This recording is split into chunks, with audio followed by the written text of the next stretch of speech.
안녕하세요. 공부하는 법돌이입니다. 2023년 2월 4주차 형법 옳은 지문으로 복습하기입니다. 1번 지문입니다. 합병으로 인하여 소멸한 법인이 종업원 등의 위법 행위에 대하여 양벌 규정에 따라 부담하던 형사 책임은 합병으로 존속하는 법인에 승계되지 않는다. 2번 지문입니다. 법인격 없는 사단과 같은 단체는 법인과 마찬가지로 사법상의 권리 의무의 주체가 될 수 있음은 변론으로 하더라도 법률의 명문의 규정이 없는 한 그 범죄 능력은 없고 그 단체의 업무는 단체를 대표하는 자연인인 대표기관의 의사결정에 따른 대표행위에 의하여 실현될 수밖에 없다. 3번 지문입니다. 양벌 규정은 법인의 대표자나 법인 또는 개인의 대리인, 사용인, 그 밖의 종업원 등 행위자가 법규 위반 행위를 저지른 경우 일정 요건하에 이를 행위자가 아닌 법인 또는 개인이 직접 법규 위반 행위를 저지른 것으로 평가하여 행위자와 같이 처벌하도록 규정한 것으로서 이때의 법인 또는 개인의 처벌은 행위자의 처벌에 종속되는 것이 아니라 법인 또는 개인의 직접 책임 내지 자기 책임에 기초하는 것이기는 하다. 4번 지문입니다. 국가가 본래 그의 사무의 일부를 지방자치단체장에게 위임하여 처리하게 하는 기관위임 사무의 경우 지방자치단체는 국가기관의 일부로 볼 수 있고 지방자치단체가 그 고유의 자치사무를 처리하는 경우 지방자치단체는 국가기관의 일부가 아니라 국가기관과는 별도의 독립한 공법인으로서 양벌 규정에 의한 처벌 대상이 되는 법인에 해당한다. 5번 지문입니다. 의사가 설명 의무를 위반한 채 의료행위를 하여 피해자에게 상해가 발생하였다고 하더라도 업무상 과실로 인한 형사 책임을 지기 위해서는 피해자의 상해와 의사의 설명 의무 위반 내지 승낙 취득 과정의 잘못 사이에 상당 인과관계가 존재하여야 한다. 6번 지문입니다. 살인의 실행행위가 피해자의 사망이라는 결과를 발생하게 한 유일한 원인이거나 직접적인 원인이어야만 되는 것은 아니므로 살인의 실행행위와 피해자의 사망과의 사이에 다른 사실이 게재되어 그 사실이 치사의 직접적인 원인이 되었다고 하더라도 그와 같은 사실이 통상 예견할 수 있는 것에 지나지 않는다면 살인의 실행행위와 피해자의 사망과의 사이에 인과관계가 있는 것으로 보아야 한다.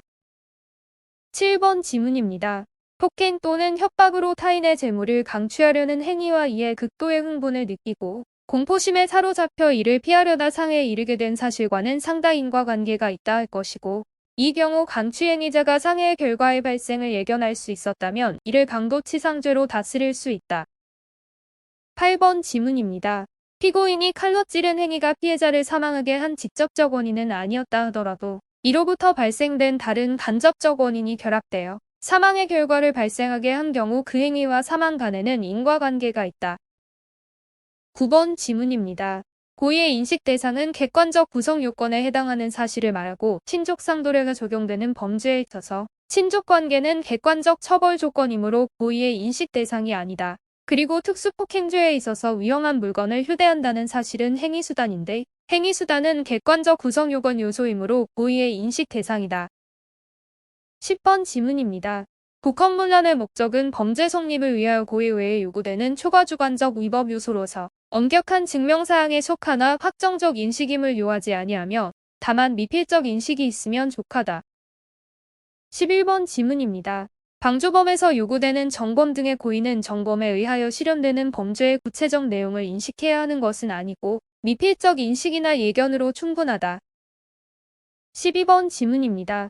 미필적 고의에서 행위자가 범죄 사실이 발생할 가능성을 용인하고 있었는지의 여부는 행위자의 진술에 의존하지 아니하고 외부에 나타난 행위의 형태와 행위의 상황 등 구체적인 사정을 기초로 하여 일반인이라면 당해 범죄 사실이 발생할 가능성을 어떻게 평가할 것인가를 고려하면서 행위자의 입장에서 그 심리 상태를 추인하여야 한다.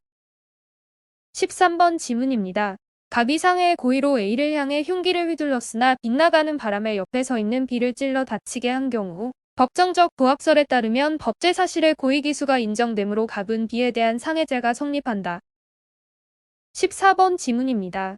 갑이 살해의 고의로 독약이 든 음료수를 A의 집으로 발송하였는데 예상외로 A의 아들 B가 마시고 사망한 경우 구체적 부합설에 따르면 A에 대한 살인미수죄와 B에 대한 과실치사죄의 상상적 경합이 된다. 15번 지문입니다. 갑이 살해의 고의로 A를 향해 총을 쏘았으나 빗나가는 바람에 A의 자동차 유리창을 깨뜨린 경우 법정적 부합설에 따르면 인식사실에 대한 미수와 발생사실에 대한 과실의 상상적 경합이 성립하는데 재물 손괴죄는 과실 규정이 없어 처벌하지 않으므로 갑은 A에 대한 살인미수죄만 성립한다. 16번 지문입니다. 갑이 형 A를 살해하기 위하여 야간에 집 앞 골목에서 칼로 찔렀는데 알고 보니 아버지 B를 A로 오인하고 살해한 경우 B에 대한 보통살인죄가 성립한다. 17번 지문입니다. 방위행위가 그 정도를 초과한 경우에 야간이나 그 밖에 불안한 상태에서 공포를 느끼거나 경악하거나 흥분하거나 당황하였기 때문에 그 행위를 하였을 때에는 벌하지 아니한다. 18번 지문입니다. 외관상 서로 격투를 하는 것처럼 보이는 경우라고 할지라도 실제로는 한쪽 당사자가 일방적으로 불법한 공격을 가하고 갑이 이러한 공격으로부터 자신을 보호하고 이를 벗어나기 위한 저항수단으로 유형력을 행사한 경우라면 위법성이 조각된다. 19번 지문입니다.